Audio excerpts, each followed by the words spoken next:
Hello dear students, आज अपन motion under gravity along a straight line पढ़ने जा रहे हैं। ग्रेविटी का मतलब क्या होता है? मोशन अंडर ग्रेविटी, ये ग्रेविटी का मतलब क्या होता है? ग्रेविटी मतलब अट्रैक्शनल पुल of gravitation exerted by earth on any mass. Newton's law of gravitation क्या कहता था? If two point masses are placed at separation d, then the force of attraction between them is proportional to product of the masses and inversely proportional to the square of distance between them.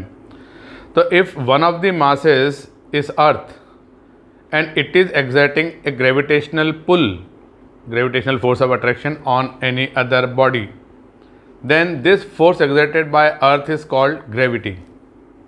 Okay, so gravity is a force. Gravity is a force of attraction. Now suppose this is earth and here it is a block or a particle of mass m, then the force exerted for a small height can be treated constant and is equal to mg, and it is directed towards center of earth.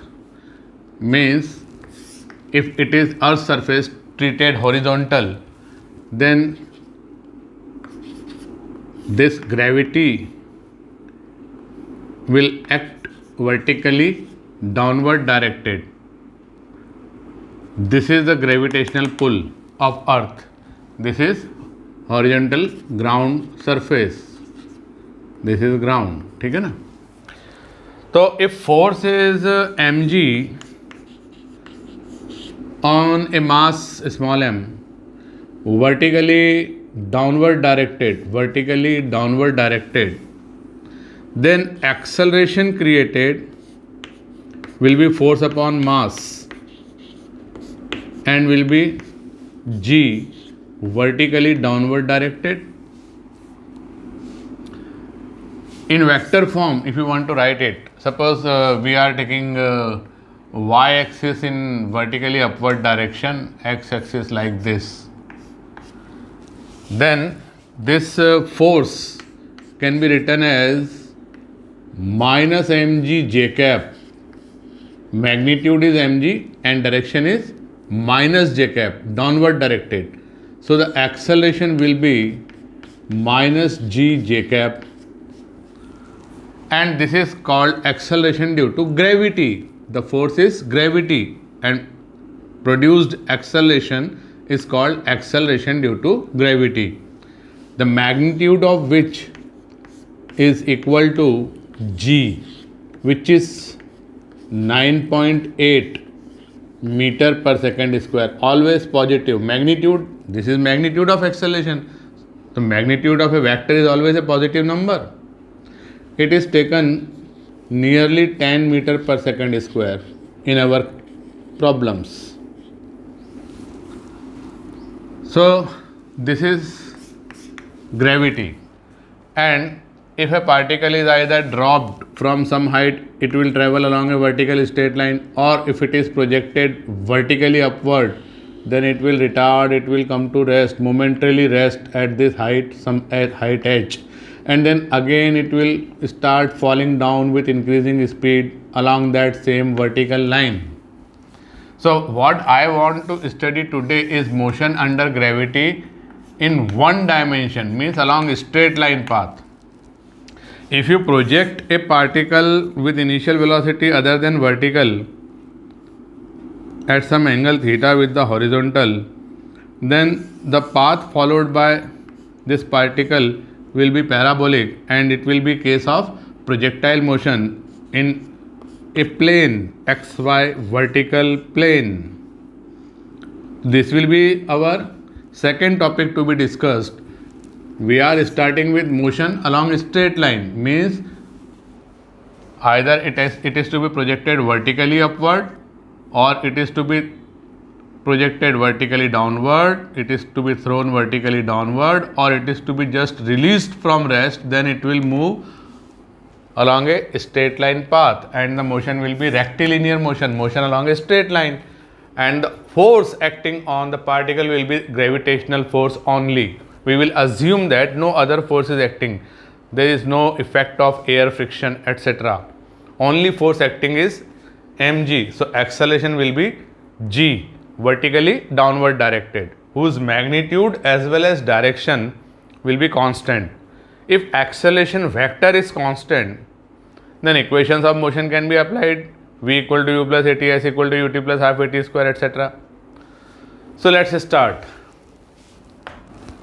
So in case of motion under gravity, one dimension cases, rectilinear motion, our assumption will be, number one, only force acting on a particle is gravity, that is gravitational force of attraction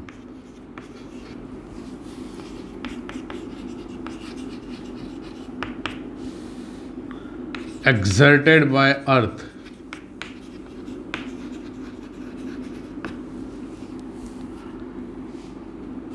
and treated constant equal to mg, vertically downward directed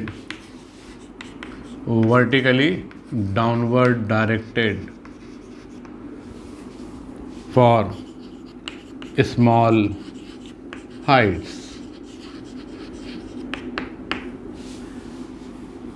Number two, effect of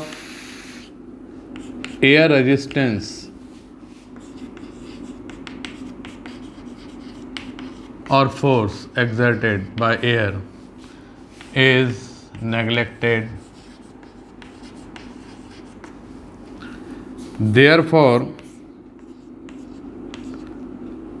acceleration of object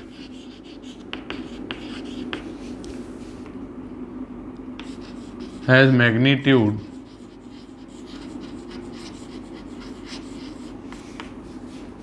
is equal to g is equal to 10 meter per second square, and direction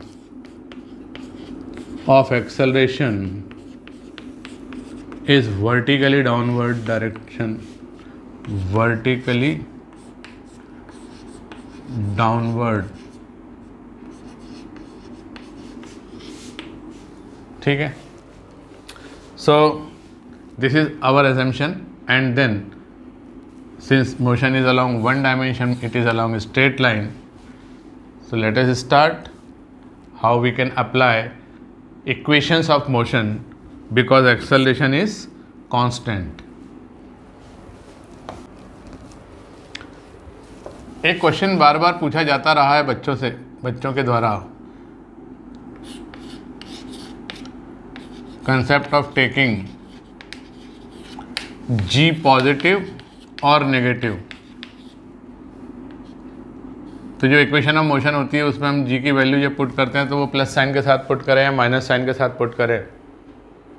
तो भाई पहले concept clear करो कि g तो हमेशा positive होता है, g तो मैग्नीट्यूड ऑफ एक्सेलरेशन है, ये हमेशा एक पॉजिटिव नंबर होता है. g is positive always, it is magnitude of acceleration and it is taken 10 meter per second square, acceleration में भी पॉजिटिव और negative depending on in which direction you are assuming a vector to be positive. तो if I am taking vertically upward direction positive, plus j cap is vertically upward directed, and suppose from the top of a building, from the top of a tower, a particle is projected vertically upward with certain initial velocity u. Then you have to tell me with which sign you will put the values of velocity, displacement, acceleration, etc. in the equations of motion. It is going up, then it is coming to a momentarily rest position at highest point, then it is again coming back on the same straight line. Suppose I draw it a little distant, and it is coming like this. So when it is projected from this point, this is its initial position, isn't it? So at this position, displacement, acceleration and initial velocity, इनके sign क्या होंगे? तो initial velocity upward directed है तो plus जे cap, displacement अभी zero है, अभी तो हुआ ही नहीं, इसको जस्ट अपन ने थ्रो किया, और एक्सेलरेशन तो फोर्स कैसा लग रहा है, तो बॉडी पर फोर्स तो mg नीचे लग रहा है, तो एक्सेलरेशन कैसा होगा, g होगा वर्टिकली डाउनवर्ड डायरेक्टेड, चाहे वो ऊपर जा रहा हो चाहे वो नीचे आ रहा हो, अर्थ तो उसको अट्रैक्ट ही करेगी नीचे की तरफ, तो एक्सेलरेशन वेक्टर नेगेटिव है. अब मान लीजिए इट इज़ गोइंग अप, यहाँ बीच में है ये, तो यहाँ इसकी वेलोसिटी, डिस्प्लेसमेंट और एक्सेलरेशन के साइन बताओ. तो वेलोसिटी अपवर्ड डायरेक्टेड है प्लस जे कैप, डिस्प्लेसमेंट ये इनिशियल पोजीशन, ये फाइनल पोजीशन, तो डिस्प्लेसमेंट वेक्टर ऐसा हो गया, ये डिस्प्लेसमेंट वेक्टर हो गया. तो डिस्प्लेसमेंट वेक्टर कैसा है, plus J cap, upward directed vector will be taken positive, ये हमारा अजम्पशन है, and downward directed vector will be taken negative. तो एक्सेलरेशन कैसा है, डाउनवर्ड डायरेक्टेड वेक्टर है, एक्सेलरेशन नेगेटिव हो जाएगा. हाईएस्ट पॉइंट पर इसकी वेलोसिटी क्या है, जीरो, एक्सेलरेशन क्या है, नेगेटिव, डाउनवर्ड डायरेक्टेड, क्योंकि still a force of attraction is there by earth on this particle, so acceleration is there, same magnitude, same direction, minus g, j cap, ठीक है ना. एंड डिस्प्लेसमेंट इज पॉजिटिव, क्योंकि initial position ये है, final position ये है, तो displacement vector upward directed है. जब ये नीचे आ रहा है यहाँ इस मोमेंट पर, तब इसकी वेलोसिटी कैसी होगी, डाउनवर्ड डायरेक्टेड, माइनस जे कैप के अलाउंग. डिस्प्लेसमेंट कैसा होगा, तो इसी इनिशियल पोजीशन से अपने को डिस्प्लेसमेंट देखना है, तो अभी भी डिस्प्लेसमेंट वेक्टर तो पॉजिटिव ही है, प्लस जे कैप में है. और एक्सेलरेशन कैसा होगा अब, तो एक्सेलरेशन तो अभी भी डाउनवर्ड डायरेक्टेड है, क्योंकि फोर्स तो अभी भी डाउनवर्ड डायरेक्टेड लग रही है बाय अर्थ, तो ये नेगेटिव. जब ये इसकी अपनी इनिशियल पोजीशन से गुजर रहा होगा, तब इसकी वेलोसिटी कैसी है, नेगेटिव, डिस्प्लेसमेंट कैसा है, zero, and acceleration is still negative. Acceleration तो हमेशा माइनस जी जे कैप होगा, हमेशा माइनस जी जे कैप होगा. जैसे मान लो वो यहाँ आ गया, तो इसकी वेलोसिटी कैसी है, नेगेटिव. डिस्प्लेसमेंट कैसा है, अब नेगेटिव हो गया, क्योंकि ये इनिशियल पोजीशन है और ये फाइनल पोजीशन है, तो डिस्प्लेसमेंट वेक्टर ऐसा बना, तो अब मुझे डिस्प्लेसमेंट नेगेटिव साइन के साथ रखना पड़ेगा. और एक्सेलरेशन तो अभी भी नेगेटिव है, माइनस जी जे कैप. अब जे कैप नहीं लिखते अपन, सिर्फ माइनस लिखकर काम चला लेते हैं, चाहे तो अपन जे कैप भी लिख सकते हैं. तो मैं एक क्वेश्चन के थ्रू आपको इसको समझाता हूँ कि मान लो अपन ने जो पार्टिकल को प्रोजेक्ट किया upward, initial velocity was 20 meter per second, 20 meter per second, ठीक है. ये इनिशियल वेलोसिटी से अपन ने इसको प्रोजेक्ट किया. ये height of the building h है मान लो, and it is given that it reaches to ground in 5 seconds. Find height of the building H. तो कैसे करेंगे, तो हम S equal to ut plus half a t square की equation लगाएंगे, जिसमें कि अपना ये h आ जाएगा। कैसे कि ये इनिशियल पोजीशन है, ये फाइनल पोजीशन है, तो डिस्प्लेसमेंट वेक्टर कौन सा है? तो डिस्प्लेसमेंट वेक्टर ये वाला बना, ये है डिस्प्लेसमेंट वेक्टर, ये फाइनल पोजीशन, ये इनिशियल पोजीशन। तो मेरे equation of motion s equal to u t plus half a t square में, u t plus half a t square में सब वेक्टर क्वांटिटी है s u a, time scalar है बस। इसमें डिस्प्लेसमेंट कितना रखूं? तो चूंकि ये डाउनवर्ड डायरेक्टेड वेक्टर है, minus h j cap, minus h j cap, initial velocity plus 20 J cap, time of travel 5 second, acceleration minus g j cap and square of time. अब देखो इसको आगे सिंप्लीफाई करा तो क्या दिखेगा? Minus h j cap is equal to 100 j cap minus g की value कितनी होती है? तो हमने जी की वैल्यू 10 लेकर चल रहे हैं, 10 मीटर पर सेकंड स्क्वायर, तो ये कितना हो जाएगा? 125 जे कैप। तो minus h j cap is equal to minus 25 j cap, ऐसा आया। ये दो वेक्टर हैं left side and right side of equation, ये इक्वल है, तो इसका मतलब हुआ कि इसके कोफिशिएंट भी इक्वल होंगे। इसका मतलब हुआ कि h इक्वल टू कितना आएगा? 25। अब हम इस पूरे क्वेश्चन में जे कैप बार बार लिखकर क्या हासिल कर लिया? समझ लिया कि क्या मतलब है प्लस और माइनस होने का। तो अगली बार से अपन जे कैप नहीं लिखेंगे, क्योंकि मोशन इन वन डायमेंशन में आई कैप नहीं लिखते, जे कैप नहीं लिखते, और अपन उसके प्लस या माइनस होने से उसकी डायरेक्शन को समझ लेते हैं कि प्लस मतलब अपवर्ड डायरेक्टेड वेक्टर है और माइनस मतलब डाउनवर्ड डायरेक्टेड वेक्टर है। इस प्रकार से अपन ने इसका हाइट 25 मीटर निकाला। तो अपन बजाय ये जे कैप लिखने के ऐसे ही लिख देते ना, कैसे? s is equal to u t plus half a t square, तो भी अपन सॉल्व करते तो h इक्वल टू 25 मीटर आ जाता। जे कैप हटा दिया। तो एक बात ये ध्यान रखना है बच्चों सबको कि एक्सेलरेशन का मैग्नीट्यूड है g, जो कि हमेशा पॉजिटिव नंबर होगा 10 मीटर पर सेकंड स्क्वायर, 10 मीटर पर सेकंड स्क्वायर एक्सेलरेशन है ये। अब अगर आपने अपवर्ड डायरेक्टेड वेक्टर्स को पॉजिटिव अज्यूम किया है तो उसके अकॉर्डिंग एक्सेलरेशन माइनस जे कैप में आएगा।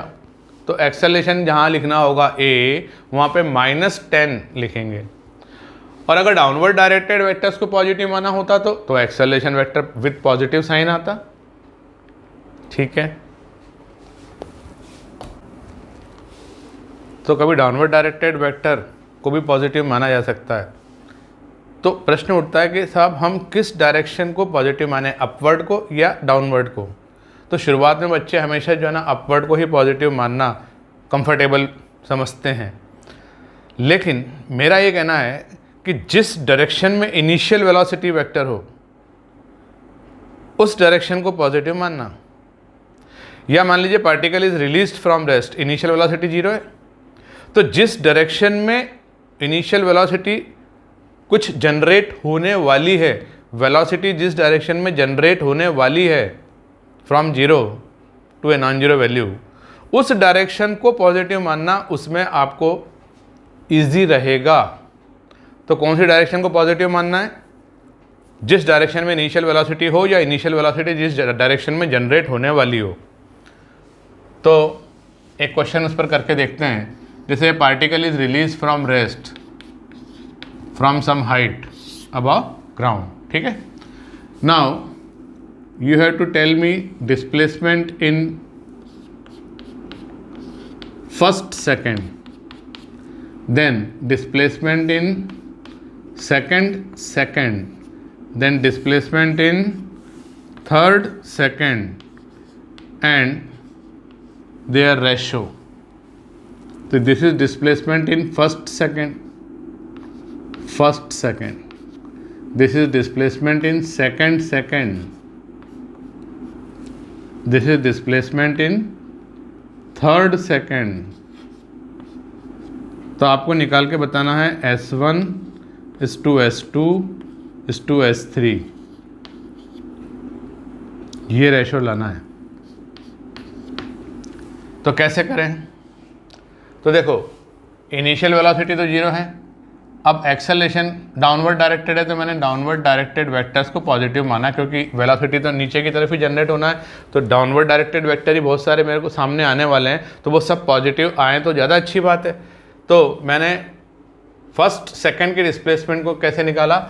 S1 is equal to ut plus half AT square, ठीक है। अब एक्सेलरेशन पॉजिटिव क्यों लिया? तो आप समझ रहे हैं डाउनवर्ड डायरेक्टेड वेक्टर पॉजिटिव हैं और एक्सेलरेशन डाउनवर्ड डायरेक्टेड वेक्टर है, तो वो प्लस डायरेक्शन के साथ प्लस जे कैप मैंने नीचे मान सकता हूँ। तो ये कितना आया? ये आया 5 मीटर। फिर 2 सेकंड में डिस्प्लेसमेंट कितना हुआ? 2 सेकंड में, सेकंड में नहीं, 2 seconds. This is displacement in 2 seconds. तो this is ut plus half AT square, तो ये आया 20 मीटर। तो इसका मतलब डिस्प्लेसमेंट इन सेकंड कितना होगा? वो होगा S2 माइनस S1, मतलब 15 meter. Similarly displacement in total 3 seconds कितना हुआ? तो ये यहाँ तक आ गया, ये पूरा डिस्प्लेसमेंट इन 3 सेकंड्स है। तो ut plus half AT square से ये 45 मीटर आया। तो डिस्प्लेसमेंट इन थर्ड सेकंड कितना आया? तो ये टोटल 3 सेकंड में कितना चला, माइनस ये उसके पहले के 2 सेकंड में कितना चला, सब्ट्रैक्ट करके थर्ड सेकंड में कितना चला हम निकाल लेंगे।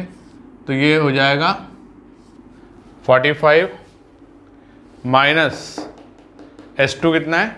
20, तो मेरा आंसर आ गया 25 मीटर। तो देखो फर्स्ट सेकंड में कितना चला? 5 मीटर। सेकंड में कितना चला? 15 मीटर। थर्ड सेकंड में कितना चला? 25 मीटर। तो ये रेशो कितना आया? 5:15:25, दैट इज 1:3:5। तो ये इस तरह का आता है। नेक्स्ट सेकंड में क्या होगा? तो 1:3:5:7:9:11 ऐसे चलता जाएगा इन every 1 second. The displacement, magnitude of displacement is increasing because velocity is continuously increasing. So in the same time interval of 1 second it will travel more distance as the speed is increasing, and the ratio will be 1:3:5:7.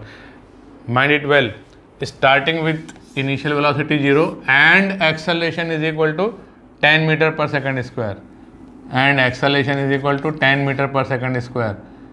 You have to consider these two things, then only you will get this result.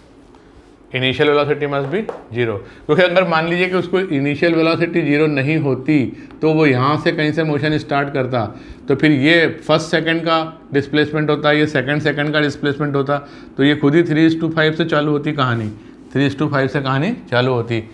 तो ये बात थोड़ा ध्यान रखना कि initial velocity 0 होती है तब डिस्प्लेसमेंट्स का रेशो 1:3:5 में आता है। नेक्स्ट क्वेश्चन, एक और बात सुनिए, can we take time t negative? तो yes we can. Say for example, this stone was projected with initial velocity 20 meter per second. Now it is written positive. It means I am taking upward direction positive. All upward directed vector will be treated positive. And the time of projection is considered to be t equal to 0. ठीक है. What will be its velocity after 1 second? So at t equal to 1 second, I will calculate velocity as v equal to u plus at equal to 10 meter per second. Positive means it is moving upward. And what will be its velocity 1 second before projection? मतलब कि ये जो motion हो रहा है ना, वो अगर यहाँ से शुरू किया होता तो t इक्वल टू -1 पर ये शुरू किया होता तो t इक्वल टू 0 पर ही यहाँ 1 सेकेंड बाद पहुँचता. तो 1 सेकेंड पहले अगर मैं इसी मोशन की 1 सेकेंड पहले, अगर मुझे नहीं पता कि यहाँ से स्टार्ट किया है, बस ये मोशन ऐसा हो रहा है ऐसा बताया, तो अगर इस मोशन की 1 सेकेंड पहले की पोजीशन मुझे देखना है तो यहाँ वेलोसिटी कैसे लिखूँगा? तो मैं लिखूँगा v इक्वल टू u, ये u है, plus a t, that is 30 meter per second. Positive मतलब अपवर्ड डायरेक्टेड. कि अगर इसकी मोशन को पीछे बढ़ाकर देखा जाए, 1 सेकेंड पहले क्या रही होगी वेलोसिटी ऑफ पार्टिकल, कि ये t इक्वल टू 0 पर यहाँ इस वक्त 20 मीटर पर सेकेंड से अपवर्ड डायरेक्टेड वेलोसिटी से जा रहा है, तो 1 सेकेंड पहले इसकी वेलोसिटी 30 मीटर पर सेकेंड रही होगी. और 1 सेकेंड बाद मतलब t इक्वल टू +1 पर इसकी वेलोसिटी 10 मीटर पर सेकेंड हो जाएगी. और वो इसलिए ऐसा हो रहा है क्योंकि एक्सेलरेशन का मतलब होता है rate of change of velocity with respect to time. तो velocity is decreasing at a rate 10 meter per second. In 1 second, the velocity will change by amount 10 meter per second. We are taking acceleration as -10 meter per second square. Since vertically upward directed vector are treated positive, so acceleration due to gravity is -10 meter per second square. This -10 meter per second square indicates -10 meter per second. Velocity will change by -10 meter per second, मतलब it is reducing in 1 second. So 30 meter per second becomes 20 meter per second in 1 second. 20 meter per second will become 10 meter per second in next 1 second. In every 1 second the velocity is changing by amount -10 meter per second. तो acceleration को ऐसे भी हम कहते हैं कि acceleration due to gravity here will be 10 meter per second. Upward positive लिया है तो ये -10 मीटर पर सेकेंड ऐसा हो जाएगा. Velocity will be changing by amount 10 meter per second in every 1 second. तो time can be taken negative. इसको आगे की मोशन को प्रोजेक्ट करना हो तो इसको इंटरपोलेशन कहते हैं. पीछे भूतकाल में जाके पास्ट में जाके देखना हो तो उसको एक्स्ट्रापोलेशन कहते हैं. स्टैटिस्टिक्स के टर्म्स हैं ये. जैसे कोई ग्राफ होता है ना कि अगर 2020 की बात करें कि जनवरी में कोरोना के इतने केस हैं, फरवरी में इतने केस हैं, मार्च में इतने केस हैं, तो ज़रा इसको ग्राफ में बनाओ तो ये जनवरी, ये फरवरी, ये मार्च, तो आपने यहाँ पर कोरोना केसेस वाई एक्सिस पे लिए और एक्स एक्सिस पे लिया आपने मंथ, तो यहाँ पर इतने थे, फिर बढ़ गए, फिर बढ़ गए, फिर बढ़ गए. तो ये ग्राफ को अगर आगे ले जाकर अपन देखेंगे कि बताओ अप्रैल में हम कहाँ होंगे, तो आप अंदाज से बताओगे कि अंदाज से ये यहाँ पहुँच गए, है ना. इसको बोलते हैं इंटरपोलेशन. और अगर आपसे पूछें कि उस हिसाब से पीछे जाकर बताओ दिसंबर में क्या होगा, तो दिसंबर में आप ग्राफ को ऐसे ले जाओगे नीचे, नेचर ऑफ ग्राफ वैसे ही रखोगे. तो ये अपन बैक में जाकर भी देख सकते हैं कि दिसंबर में क्या रहा होगा, कि जनवरी में ये ऐसा आ रहा है. उसके इंक्रीज़ के पैटर्न को, रेट ऑफ इंक्रीज़ के पैटर्न को देखकर प्रेडिक्ट करना. तो फ्यूचर का प्रेडिक्ट करेंगे उसको इंटरपोलेशन कहते हैं, और पास्ट का प्रेडिक्ट करेंगे उसको एक्स्ट्रापोलेशन कहते हैं. ठीक है. अगला क्वेश्चन देखिए.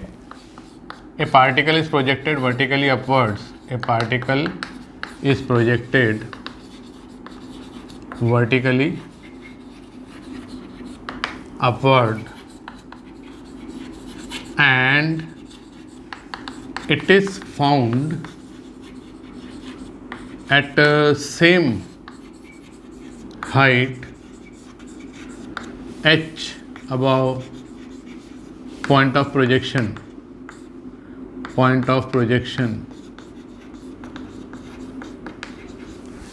at time t equal to 1 second and t equal to 7 second after projection.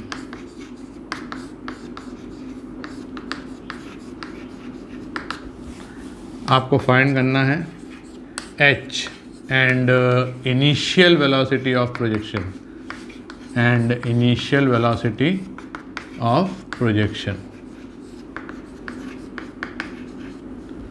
taking g is equal to 10 meter per second square. तो ये है हमारा क्वेश्चन. तो इसको हमने पहले फिगर बनाया कि भाई यहाँ से इसको प्रोजेक्ट किया, ये ऊपर गया फिर नीचे आया, यही हुआ होगा इसके साथ. तो t इक्वल टू 0 पर अपन ने इसको इनिशियल वेलोसिटी u से प्रोजेक्ट किया, t इक्वल टू 1 पर ये ऊपर जा रहा है और t इक्वल टू 7 पर ये नीचे आ रहा है, और ग्राउंड से हाइट दोनों ही केस में h मिली और ये हमारा ग्राउंड है या पॉइंट ऑफ प्रोजेक्शन है. ठीक है, तो हमको क्या निकालना है, u एंड h. तो h यानी डिस्प्लेसमेंट. तो मैंने अपवर्ड डायरेक्शन को पॉजिटिव लेते हुए काम शुरू किया. क्या करूँगा, s equal to u t plus half a t square equation लगाऊंगा. तो मैंने इक्वेशन लगाई, s equal to u t plus half a कैसा है, अब acceleration due to gravity downward, तो माइनस लेना पड़ेगा, s equal to u t plus half a t square.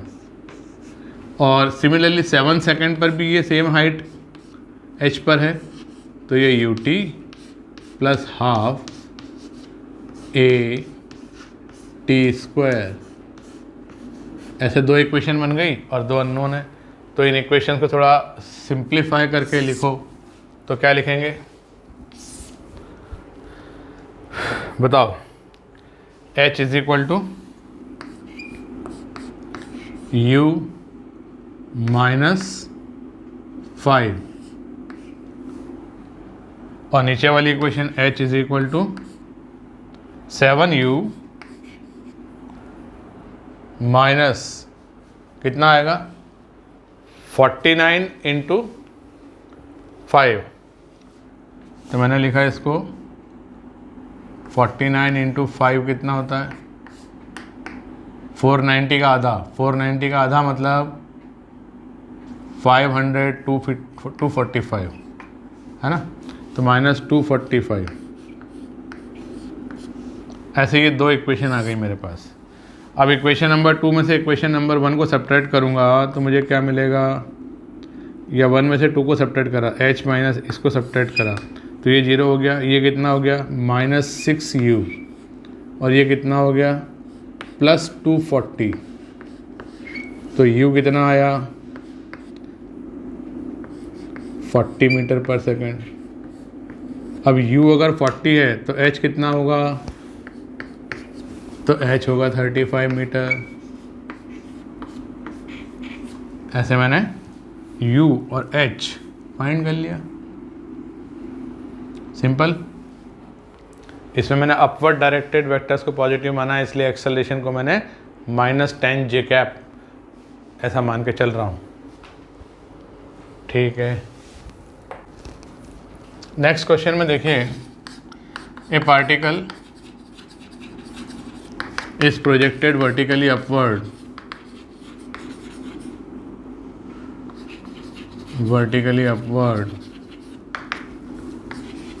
with initial velocity u and it crosses a point at height 25 meter twice at an interval of say 4 seconds. Find u. अब ना कुछ कहा जाए तो acceleration due to gravity को 10 meter पर second square लेना ही है आपको, कुछ ना कहा जाए तो 9.8 नहीं लेंगे क्या? 9.8 तब लेना जब क्वेश्चन में डेटा ऐसा दिया हो जिसमें 98 या 9.8, 49 या 4.9, मतलब 9.8 का आधा, 9.8 का डबल, 19.6, ऐसे कुछ डेटा अगर आ रहे हो तब समझना कि भाई 9.8 का खेल चल रहा है, वरना 10 लेकर चलेंगे। तो चलिए इस क्वेश्चन को करते हैं। तो पहले बनाएंगे अपन इसका फिगर क्या बोलता है कि पार्टिकल को यहाँ से अपन ने अपवर्ड फेंका इनिशियल वेलोसिटी u से, तो वो 25 मीटर की हाइट पर h is equal to 25 meter की हाइट पर 2 बार पाया गया। एक बार ऊपर जा रहा था, एक बार नीचे आ रहा था। यहाँ टाइम अगर t इक्वल टू 0 है तो यहाँ टाइम कुछ है t इक्वल टू t1, और यहाँ पर टाइम कितना होगा? टाइम होगा t2, t equal to t2। तो हमें क्या दिया हुआ है? हमें दिया हुआ है कि t2 माइनस t1 4 सेकेंड है। 4 सेकेंड के बाद ये उसी हाइट पर दोबारा मिलता है, तो u निकालना है। तो फिर वही h 25 मीटर दिया, उसका यूज़ करना है, तो s equal to ut plus half a t square. तो मैंने अपवर्ड डायरेक्शन को पॉजिटिव लेते हुए इक्वेशन लिखा। क्यों? क्योंकि इनिशियल वेलोसिटी वेक्टर मेरा अपवर्ड डायरेक्टेड है, तो इनिशियल वेलोसिटी को देखकर अपवर्ड डायरेक्शन को मैंने पॉजिटिव लिया। तो मैं इक्वेशन लिख रहा हूँ s is equal to ut plus half a t square, हाँ कि ना? तो मेरे पास इक्वेशन आ रही है 25 इज इक्वल टू, इसको मैं अब की बात थोड़ा डिफरेंट मेथड से कर रहा हूँ, ut plus half a t square, ऐसा। अब ये क्वाड्रेटिक इक्वेशन है t में, ये क्वाड्रेटिक इक्वेशन है t में, तो इसके 2 रूट्स आएंगे, t की 2 वैल्यू आएंगी जो इसको सेटिस्फाई करेंगी। और वो जो 2 t की वैल्यू आने वाली हैं, तो मैं पहले इसको ढंग से लिखूं, कैसे? 5t square minus ut plus 25 is equal to 0। तो 2 रूट आएंगे इसके, सम ऑफ रूट्स कितना होगा पता नहीं। यहाँ से देखो माइनस b अपॉन a मतलब u upon 5, and product of root क्या होगा? c अपॉन a मतलब 25 अपॉन 5 दैट इज 5। अब t2 माइनस t1 मुझे पता है, ये 2 इक्वेशन है, और t2 माइनस t1 मुझे पता है। तो मैं क्या लिख सकता हूँ कि t2 प्लस t1 का होल स्क्वायर जो होता है t2 माइनस t1 के होल स्क्वायर के बराबर नहीं होता है। इसमें 4t1 t2 ऐड करना पड़ेगा, तब ये इक्वेशन वैलिड होगी। तो t2 प्लस t1 कितना है? u square upon 25। t2 minus t1 कितना है? 4 into 4 that is 16, plus 4 into t1 t2 कितना है? 5। तो 5 4 ज़ा 20 प्लस 16 36। अंडर रूट लिया तो क्या आया? u upon 5 is equal to 6। तो u कितना हुआ? 30 मीटर पर सेकेंड। तो ये एक मैंने डिफरेंट मेथड से कर दी। एक मेथड तो पहले मैंने आपको 2 इक्वेशन बनाने वाली बताई दी थी, उसकी तुलना में ये मेथड ज़्यादा इजी होगी। तो ये मेथड से काम करना भी आपको आना चाहिए। क्वाड्रेटिक इक्वेशन वाला जो अपना बेसिक मैथमेटिक्स का लेक्चर है, उसमें मैंने ये बात आपको कही थी कि भाई ये क्वाड्रेटिक इक्वेशन का 2 रूट जो होते हैं उनकी प्रॉपर्टी होती है कि सम ऑफ रूट होता है minus b by a, product of root होता है c बाई ए। तो उसका यूज़ हमें आगे मोशन अंडर ग्रेविटी में पड़ेगा, तो ये क्वेश्चन ईजीली सॉल्व हो जाएगा। तो इस तरीके से अपन ने इस क्वेश्चन को कर लिया। अब नेक्स्ट क्वेश्चन है, ए particle is projected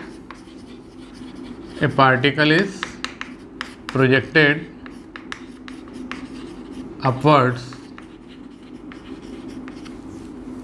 and it reaches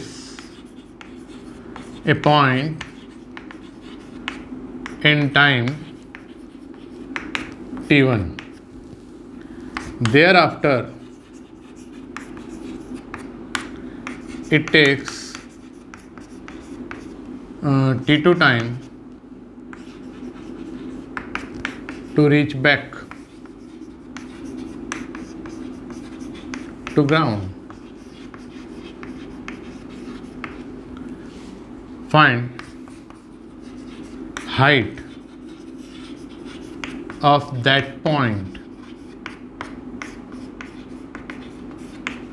in terms of g, t1 and t2. This is the question. तो इसका फिगर देखो, यहाँ से इसको अपवर्ड अपन ने u वेलोसिटी से मान लीजिए प्रोजेक्ट किया. ये इस पॉइंट A पर time t equal to t1 पर पहुँचा.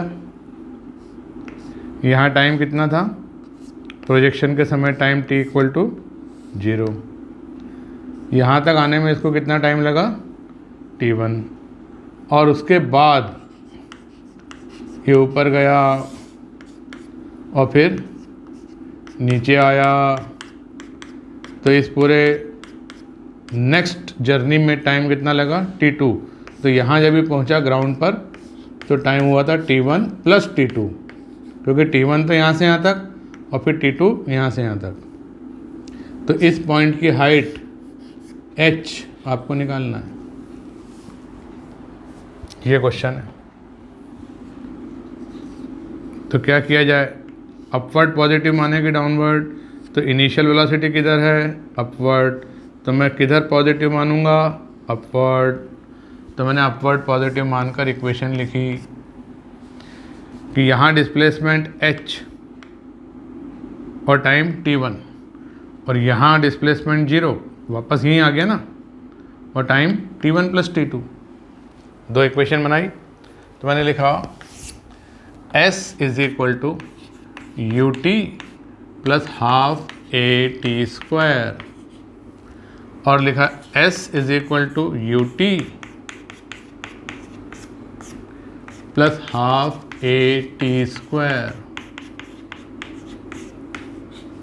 आई बात समझ में? दूसरे इक्वेशन में डिस्प्लेसमेंट 0, ग्राउंड पर आने में कितना टाइम लगा? t1 plus t2. Total journey time कितना है इसका? t1 plus t2. तो ये t1 प्लस t2 से ये t1 प्लस t2 एक तो कैंसिल हो गया. तो ये मेरी अगर इक्वेशन नंबर 1 है तो इक्वेशन नंबर 2 क्या है? इक्वेशन नंबर 2 है 0 is equal to u minus half g t1 plus t2. ये मेरी इक्वेशन नंबर 2 हो गई. अब इन दोनों इक्वेशन नंबर 1 और 2 से देखो क्या निकालना है? h. क्या हटाना है? u. तो u की वैल्यू यहाँ से इसमें सब्सटीट्यूट कर दो तो h आ जाएगा. तो substituting value of u in equation number 1 from equation number 2. तो हमें क्या मिलेगा? h is equal to u की जगह मैंने लिखा half g t1 plus t2 minus half g t1 square.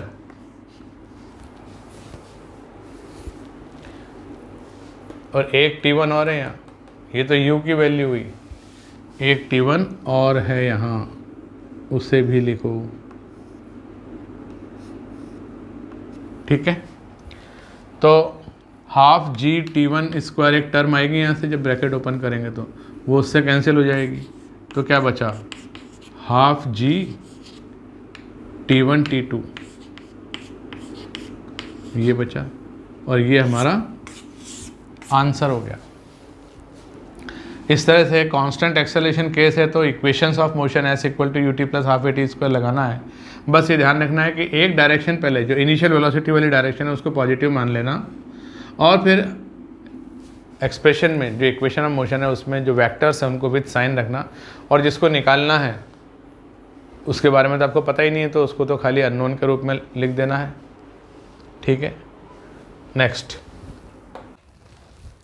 अब इस लेक्चर का लास्ट क्वेश्चन मैं आपको करा रहा हूँ, उसमें एक नया कंसेप्ट मैं देना चाहता हूँ कि मान लीजिए कोई एक मूविंग ऑब्जेक्ट है, जैसे कि कार या बस या ट्रेन या असेंडिंग बलून, मूविंग व्हीकल है, उसके अंदर खड़े होकर आपने हाथ बाहर निकाला और किसी पार्टिकल को, जैसे ये चॉक को आपने रिलीज़ किया, फेंका नहीं, कोई वेलोसिटी नहीं दी, रिलीज़ किया, तो जैसे ही इसको रिलीज़ करेंगे तो इसकी इनिशियल वेलोसिटी भी वही होगी जो उस वक्त at the point of release, at the time of release उस व्हीकल की वेलोसिटी थी। जैसे मान लीजिए, सोचो कि ऊपर की तरफ अपवर्ड डायरेक्शन में एक रॉकेट जा रहा है, बहुत तेज 1000 किलोमीटर पर आवर की स्पीड से जा रहा है, उसमें से अपन ने हाथ निकाला और एक साइंटिस्ट को बाहर बोला कैसा लग रहा है, बोलो भाई साहब बहुत तेज़ हवा आ रही है, बहुत तेज़ हवा आ रही है, ठीक है ना। अब उसको मैंने छोड़ दिया तो साइंटिस्ट का क्या होगा? क्या वो सीधे धरती की तरफ गिरना शुरू करेगा? नहीं, वो पहले ऊपर जाएगा, उसकी वेलोसिटी 0 होगी, फिर वो नीचे आएगा, मतलब उसकी initial velocity just after release क्या थी? तो वही थी जो रॉकेट की वेलोसिटी थी, ठीक है ना। तो इस कंसेप्ट को यूज़ करते हुए हम एक लास्ट क्वेश्चन करने जा रहे हैं कि मान लीजिए मैंने क्वेश्चन कहा कि a balloon starts ascending from rest and with constant acceleration g upon 8 at a height of 40 meter. A stone is released from it. Find time taken by stone to reach at ground after its release। ठीक है, और g की value कुछ ना दी जाए तो 10 meter पर second इसको लेके चलना ही है। तो इसका मैंने फिगर बनाया कि यहाँ ये बलून है, इनिशियल वेलोसिटी 0 और एक्सेलरेशन g अपॉन 8 से ये वर्टिकली असेंड करना शुरू किया, और यहाँ इस हाइट पर, किस हाइट पर, h is equal to 40 meter पर इसमें से हाथ बाहर निकाला, एक स्टोन को अपन ने रिलीज़ किया, तो उसके पास जो इनिशियल वेलोसिटी होगी वो वही होगी जो कि इस बलून की है, मान लो v। तो ये थोड़ा ऊपर जाएगा फिर नीचे आएगा, तो इसमें टाइम कितना लगेगा? तो यहाँ टाइम t इक्वल टू 0 है और यहाँ time t equal to t है, और ये t हमें फाइंड करना है। ऐसा क्वेश्चन है, ठीक है। A balloon starts ascending from rest and with constant acceleration g/8 at a height of 40 meter. इस क्वेश्चन को अच्छे से देखिए, बहुत इंटरेस्टिंग क्वेश्चन है। इसमें मैं क्या बताना चाह रहा हूँ कि ये जो बलून में से स्टोन को रिलीज़ किया उसकी इनिशियल वेलोसिटी वही होगी जो उस मोमेंट पर उस बलून की है। तो और कुछ दिया है क्या क्वेश्चन में? अब balloon starts from rest and ascending from rest and with constant acceleration g/8 at a height of 40 meter, a stone is released from it. Find time taken by stone to reach at ground after its release। बस इतना ही दिया है भैया। तो velocity v निकालना पड़ेगी। Velocity v कैसे निकालूं? तो ये एक्सेलरेशन ऑफ बलून g/8 कैसे होगा यार? हैं? तो ऐसा हुआ होगा कि इसका कुछ मास होगा, तो अर्थ ने तो इस पर mg लगाया होगा फोर्स, और ऊपर की तरफ ये जो बॉयंट फोर्स होता है ना, इसके अंदर मान लीजिए कि हीलियम गैस भरी है, हीलियम जिसकी डेंसिटी कम है, इसलिए इसके ऊपर एक अपवर्ड बॉयंट फोर्स लगेगा, और वो कितना है, वो mg से ज़्यादा है। कितना है, तो g प्लस g/8 ऐसा है, इसलिए नेट फोर्स इसके ऊपर अपवर्ड है। कितना, m इंटू g/8, इसलिए इसका एक्सेलरेशन अपवर्ड आ रहा है। कितना, g/8। ठीक है, तो एक्सेलरेशन g/8 समझ में आ गया। मतलब एक्सेलरेशन अगर उन्होंने बोला है कि अपवर्ड एक्सेलरेशन है g/8 तो है, फोर्स कैसे भी लग रहे होंगे, फाइनली तो आपको एक्सेलरेशन बता दिया गया है। तो वेलोसिटी बताओ इस हाइट पर, तो मैंने वेलोसिटी निकाली v² is equal to u² plus upward positive लेकर। क्यों, क्योंकि इनिशियल वेलोसिटी अपवर्ड जनरेट होने वाली है, तो मैंने अपवर्ड पॉजिटिव लिया। v² is equal to u² plus 2a, acceleration भी अपवर्ड है पॉजिटिव, s डिस्प्लेसमेंट भी अपवर्ड है पॉजिटिव, तो v² कितना आया, ये आया 2 इंटू 10/8 इंटू 40। तो बताओ v कितना आया, तो 8 5 तो ये 10 आ गया भाई, 10 मीटर पर सेकंड। इनिशियल वेलोसिटी 10 मीटर पर सेकंड अपवर्ड लेकर चलना है, और फिर इस वाले मोशन के लिए s equal to ut plus half at² लगाना है। तो इसके लिए ये इनिशियल पोजीशन और ये फाइनल पोजीशन, और इसमें भी अपन ने अपवर्ड पॉजिटिव लेना है, क्योंकि इनिशियल वेलोसिटी यहाँ से भी अगर आप देखो तो अपवर्ड ही है वो। तो मैं क्या इक्वेशन लिखूँगा, मैं लिखूँगा s is equal to ut plus half a t² second वाले मोशन के लिए, और इसमें t मुझे निकालना है। तो 1 0 से 1 0 से 1 0 तो यहाँ कैंसिल कर दिया मैंने, तो क्या बचा, -4 is equal to t minus t² upon 2। तो अपॉन 2 को मैंने 2 से मल्टीप्लाई कर दिया पूरी इक्वेशन को, तो ये ऐसा हो गया। ठीक सा, तो ये बन गया t² minus 2t minus 8 is equal to 0।